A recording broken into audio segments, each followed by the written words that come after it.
ಅಲ್ಪಸಂಖ್ಯಾತರಿಗೆ ಹಿಜಾಬ್ ಅನ್ನ ಧರಿಸಿಕೊಂಡು ಬರಲಿಕ್ಕೆ ಅವಕಾಶ ಮಾಡಿಕೊಡೋದು ಎಷ್ಟು ಸರಿ? ಕಾರಣ ಇದು ಕೋರ್ಟ್ ಅಂಗಳದಲ್ಲಿದೆ. ಇಂತಹ ವಿಚಾರಗಳನ್ನ ಈಗ ಪ್ರಸ್ತಾಪಿಸೋದು ಸೂಕ್ತ ಅಲ್ಲ ಅಂತ ಭರತ್ ಶೆಟ್ಟಿ ಶಾಸಕರು ರಿಯಾಕ್ಟ್ ಮಾಡಿದ್ದಾರೆ. ಅಲ್ಪಸಂಖ್ಯಾತರಿಗೆ ಮಾತ್ರ ಹಿಜಾಬ್ ಧರಿಸುವ ಅವಕಾಶ ನೀಡೋದು ಸರಿಯಲ್ಲ. ಕಾರಣ ಹಿಜಾಬ್ ನಿಷೇಧವನ್ನ ಹೈಕೋರ್ಟ್ ಒಪ್ಪಿಕೊಂಡಿತ್ತು. ಈಗ ವಿಚಾರ ಸುಪ್ರೀಂ ಕೋರ್ಟ್ ಅಂಗಳದಲ್ಲಿದೆ. ಇದರ ಮಧ್ಯೆ ನಿಷೇಧ ವಾಪಸ್ ಪಡೆಯುವಂತಹ ಕೋರ್ಟಿಗೆ ಅವಮಾನ ಮಾಡುವಂತಹ ಪ್ರಕ್ರಿಯೆ ಇದಾಗಿದೆ ಅಂತ ಮಂಗಳೂರಿನಲ್ಲಿ ಬಿಜೆಪಿ ಶಾಸಕ ಭರತ್ ಶೆಟ್ಟಿ ಅವರು ಪ್ರತಿಕ್ರಿಯಿಸಿದ್ದಾರೆ. ಈ ಹಿಜಾಬ್ ವಿವಾದ ಮತ್ತೆ ಆರಂಭಗೊಂಡಿದೆ. ರಾಜ್ಯದ ಮುಖ್ಯಮಂತ್ರಿ ಅವರೇ ಹಿಜಾಬ್ ಅನ್ನು ಧರಿಸಬಹುದು, ಈ ಒಂದು ಆದೇಶವನ್ನು ವಾಪಸ್ ಪಡಿತೇವೆ ಅನ್ನುವಂಥ ಹೇಳಿಕೆಯನ್ನು ನೀಡಿದ್ದಾರೆ. ಇದೀಗ ರಾಜ್ಯಾದ್ಯಂತ ಬಹಳಷ್ಟು ವಿವಾದವನ್ನು ಸೃಷ್ಟಿಯಾಗಿದೆ. ಹಾಗಾಗಿ ಇದರ ಬಗ್ಗೆ ಮಾತಾಡಲಿಕ್ಕೆ ನಮ್ಮ ಜೊತೆ ಬಿಜೆಪಿ ಶಾಸಕರಾಗಿರುವಂಥ ಡಾಕ್ಟರ್ ವೈ ಭರತ್ ಶೆಟ್ಟಿ ಅವರಿದ್ದಾರೆ.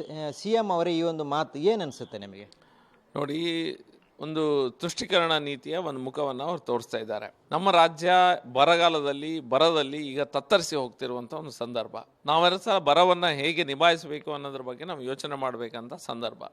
ಈ ಸಂದರ್ಭದಲ್ಲಿ ಇದೆಲ್ಲ ಟೆನ್ಷನ್ಗಳನ್ನು ಬಿಟ್ಟು ಈ ವ್ಯಕ್ತಿ ಸಿದ್ದರಾಮಯ್ಯ ಅಲ್ಲಿ ಹಿಜಾಬನ್ನು ನಾನು ವಾಪಸ್ ಹಾಕಲಿಕ್ಕೆ ಬಿಡ್ತೇನೆ, ಹಿಜಾಬ್ ಯಾರು ಬೇಕಾದ್ರೆ ಹಾಕ್ಕೊಳ್ಳಿ, ಡ್ರೆಸ್ಸು ಮತ್ತು ತಿನ್ನುವುದು ಅವರಿಗೆ ಬಿಟ್ಟಂಥ ವಿಷಯ, ಏನು ಬೇಕಾದ್ರೆ ಮಾಡಲಿ, ಜುಬ್ಬ ಹಾಕೋರು ಹಾಕ್ಕೊಳ್ಳಿ, ಮುಂಡ ಹಾಕೋರು ಹಾಕ್ಕೊಳ್ಳಿ, ಮುಂಡಾಸ್ ಕಟ್ಕೊಳ್ಳಿ, ಹಿಜಾಬ್ ಹಾಕೋರು ಹಾಕ್ಕೊಳ್ಳಿ ಅನ್ನುವಂಥ ಮಾತನ್ನು ಹೇಳಿದ್ದಾರೆ. ಅಂದರೆ ಈಗ ಹಿಜಾಬನ್ನು ಹಾಕ್ಕೊಳ್ಳಿಕ್ಕೆ ಆಸ್ಪದ ಮಾಡಿ ಕೊಡ್ತಾ ಎಲ್ಲೋ ಒಂದು ಕಡೆ ಮತ್ತೊಬ್ಬರು ಎಲ್ಲರೂ ಸಹ ಇನ್ನು ಮುಂಡು, ಕೇಸರಿ, ಶಾಲು ಇದೆಲ್ಲ ಹಾಕ್ಕೊಳ್ಳಿಕ್ಕೆ ಸಹ ಅವರೇ ಪ್ರಚೋದನೆ ಕೊಟ್ಟಿದ್ದಾರೆ.